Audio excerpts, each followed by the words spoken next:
Los contratos de operación se describen a través de los siguientes campos. El nombre del contrato de operación, que normalmente es el nombre de la operación que va encima de la flecha. O el nombre de la operación que representa la acción del actor con el sistema. ¿Qué responsabilidad tiene?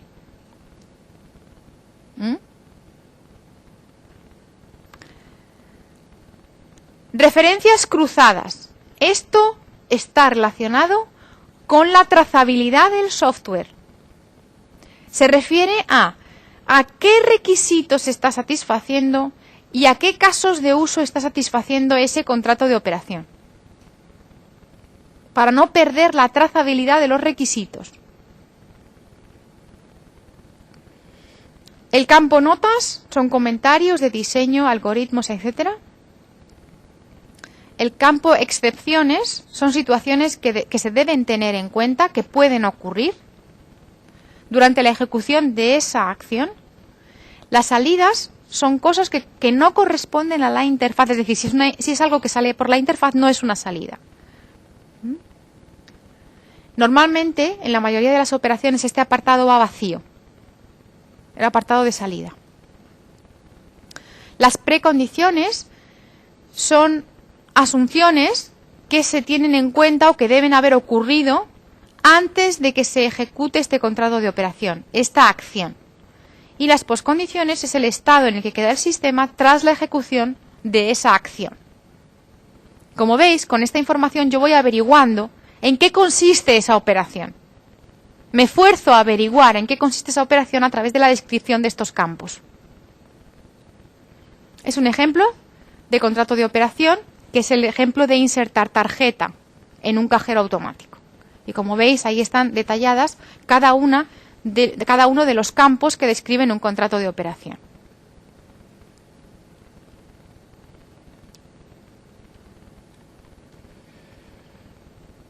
La última actividad que se nos propone hacer en la fase de análisis es el diagrama de transición de estados. En este punto estuvimos discutiendo ya el día anterior sobre el uso potencial o no de un diagrama de transición de estados.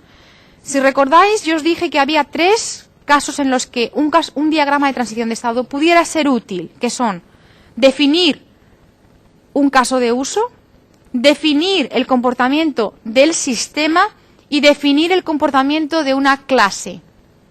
Y así es como lo hemos usado en las clases anteriores, para describir el comportamiento de una clase. En este caso, no nos sirve ni para definir el comportamiento de un caso de uso, porque ya tenemos otras técnicas, ni para definir el comportamiento del sistema, porque en una filosofía divide y vencerás no tiene sentido, ni para definir el comportamiento de una clase, porque no hay clases. En este punto no tenemos clases.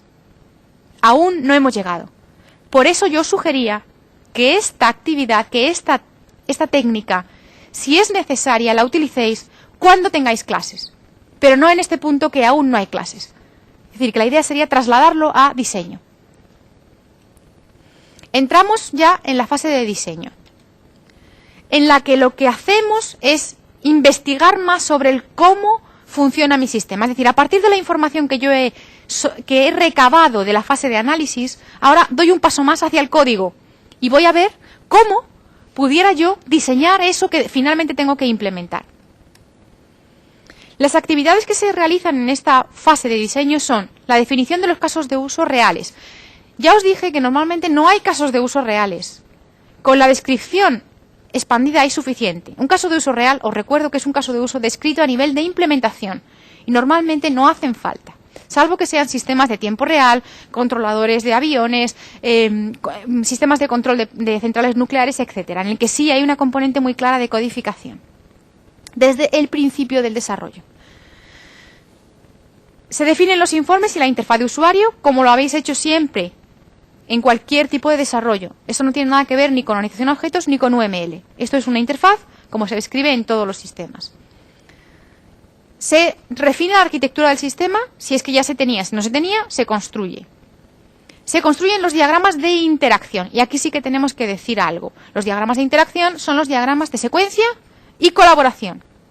Se construye un diagrama de secuencia por cada contrato de operación. Otra regla mnemotécnica que tenemos. Un diagrama de secuencia por cada contrato de operación.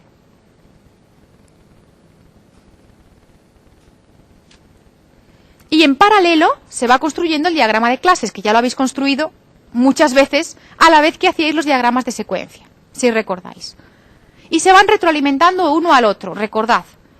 Si yo incorporo algo en el diagrama de clases, tiene que retroalimentar a los de secuencia y viceversa. Secuencia retroalimenta a clases.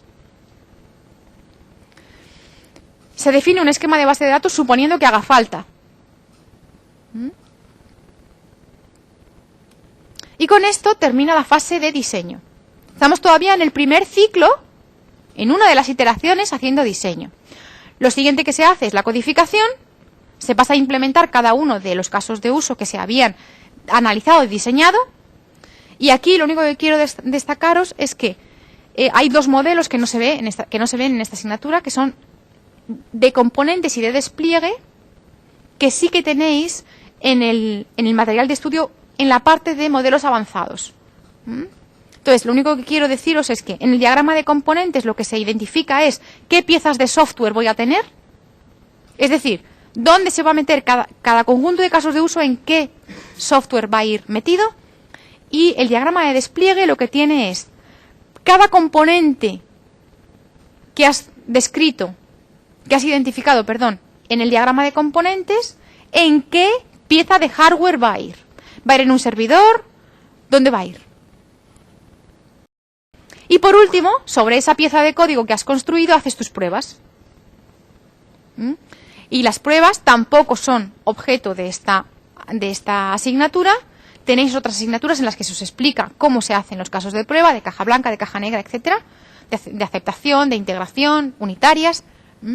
Serían esas mismas pruebas aplicadas al trozo de software que acabas de construir en esa iteración.